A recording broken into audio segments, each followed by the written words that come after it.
အားလုံးပဲမင်္ဂလာပါစကားပြောတဲ့အခါမှာတခြားလူကကိုပြောတဲ့စကားနဲ့ပတ်သက်ပြီးတော့အငင်းပွားမှုတွေမဖြစ်အောင်တစ်ဖက်လူကနေစိတ်ကတိကောက်မဖြစ်တော့အောင်စကားကိုအစဉ်ပြေချောချောမွေ့မွေ့နဲ့ညင်းဆိုတာပြဿနာကိုဖြေရှင်းတာမျိုးတွေကိုခါတိုကတာတာနိုင်ဆိုပြီးတော့သုံးလို့ရပါတယ်ခါတိုကတာတာနိုင်ဆိုတဲ့စကားလေးကနေ့စဉ်စကားပြောမှာအရန်သုံးဝင်တဲ့စကားမျိုးဖြစ်ပါတယ်အထူးသဖြင့်တငယ်ချင်းမိတ်ဆွေတွေအလုံးမှာပဲဖြစ်ဖြစ်ကိုကဒီတစ်ခုကိုမလုပ်ချင်ဘူးသူများကိုဖိတ်ခေါ်တယ်ကိုကအဲ့ကိုသွားဖို့မသွားချင်ဘူးသွားဖို့အဆင်မပြေတဲ့ကိစ္စမျိုးရှိတယ်အဲ့လိုအခြေအနေမျိုးမှာဆိုလို့ရှိရင်တခြားသူအနေနဲ့ကိုစိတ်မခုသွားအောင်တမျိုးမထင်အောင်ပေါ့နော်စကားတွေကိုပြန်လဲပြီးတော့ညင်းတာပေါ့နော်မလိုက်နိုင်ပါဘူးလို့ညင်းတဲ့နေရာမျိုးတွေမှာဆိုရင်စကားကိုခါတိုးကတာတာနိုင်မဖြစ်အောင်လို့ပြောဖို့လိုအပ်ပါတယ်ဥပမာစာကြောင်းလေးကတော့ခါတိုးက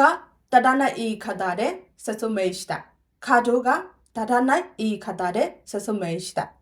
သူအဲ့လိုပြောတဲ့စကားပုံစံလေးကအကောင်းတယ်တခြားလူလည်းမထိခိုက်ဘူးအဆင်ပြေတယ်ဆိုရင်ဘယ်လိုပြောရမလဲဆိုနိုဤခတာခါတိုကဒါဒါနာခုတဲ့ဤနဲ့ဆိုနိုဤခတာခါတိုကဒါဒါနာခုတဲ့ဤနဲ့ခိုတိုဝါရုတိုခီဝါခါတိုကဒါဒါနိုင်ဟျောကင်ကိုစခိုင်းမလျှော့